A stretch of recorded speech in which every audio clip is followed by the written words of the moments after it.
एक महिला अपने नवजात शिशु को लेकर 3 दिन और 3 रात तक समुद्र में फंसी रही। उनका एकमात्र सहारा एक कंटेनर था जो डूबने वाला था। उसने अपने बच्चे का डायपर हाथों से समुद्र में फेंक दिया। इससे कुछ मछलियों का ध्यान उसकी ओर गया।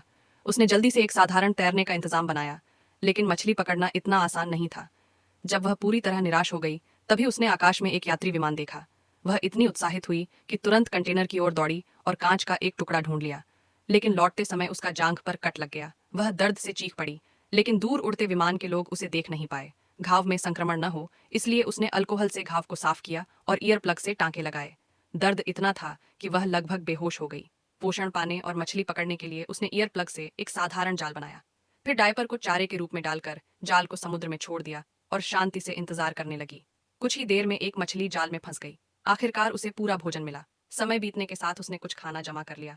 जल्दी बचने के लिए उसने सैकड़ों मदद की चिट्ठियां लिखीं और उन्हें प्लास्टिक के डिब्बों में डालकर समुद्र में फेंक दिया। उसे बार बार पाइप से पानी बाहर निकालना पड़ता था, वरना कंटेनर डूब सकता था। उसे डर था कि बच्चा ठंड न पकड़ ले, इसलिए उसने थर्मस में एक दरार बनाकर उसमें आग जलाई ताकि बच्चा गर्म रह सके। फोन की स्क्रीन खराब होने से वह उसे अनलॉक नहीं कर पा रही थी। वह सिर्फ अपने पति के कॉल का इंतजार कर सकती थी। उसी रात उसके पति का संदेश आया कि उसे डांशी में गोली लगी है और शायद वह पत्नी को बचाने नहीं आ पाएगा। उसने रोते हुए महिला से कहा कि वह जिंदा रहे। महिला बहुत दुखी हुई, लेकिन उसने शिकायत नहीं की। उसने पति को बताया कि उसने बच्चे को जन्म दे दिया है और उससे कहा कि बच्चे से कुछ प्यारी बातें करें। उसने बच्चे का नाम नुओ नुओ रखा। फिर फोन की बैटरी खत्म हो गई और उनका संपर्क पूरी तरह टूट गया। कुछ दिनों बाद पानी का स्तर सबसे ऊपर तक पहुंच गया। उसने सबसे बुरे हालात के लिए पहले से योजना बनाई। उसने लकड़ी का छोटा बोर्ड और प्लास्टिक का बॉक्स तैयार किया ताकि कंटेनर डूबने पर वे थोड़ी देर तक तैर सकें। कुछ समय बाद एक सीगल, समुद्री पक्षी, दिखाई दिया, जिससे उसे उम्मीद जगी, क्योंकि सीगल का मतलब था कि जमीन दूर नहीं है। लेकिन यह शुभ संकेत ज्यादा देर नहीं रहा। रात में कंटेनर की सील निकल गई और समुद्री पानी तेजी से अंदर भरने लगा। एक सील, समुद्री जानवर, कंटेनर में रखे खाने की ओर आया, लेकिन रस्सी में उलझ गया। उसने पानी में गोता लगाकर रस्सी काटी और भाग निकला। लेकिन जब वह बाहर निकली तो बच्चा कहीं बह गया था।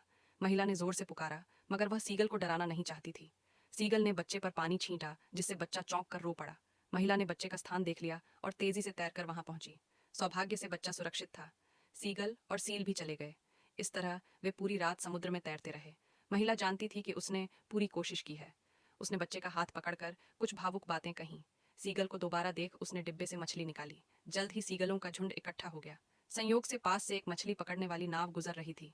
उन्होंने सीगलों की हलचल देख नाव उस ओर मोड़ दी। पहले उन्होंने बच्चे को नाव पर चढ़ाया और फिर रस्सी के सहारे महिला को निकाला, लेकिन महिला की हालत बहुत खराब थी। सौभाग्य से दयालु मछुआरों ने हार नहीं मानी और कुछ समय की कोशिश के बाद महिला को बचा लिया।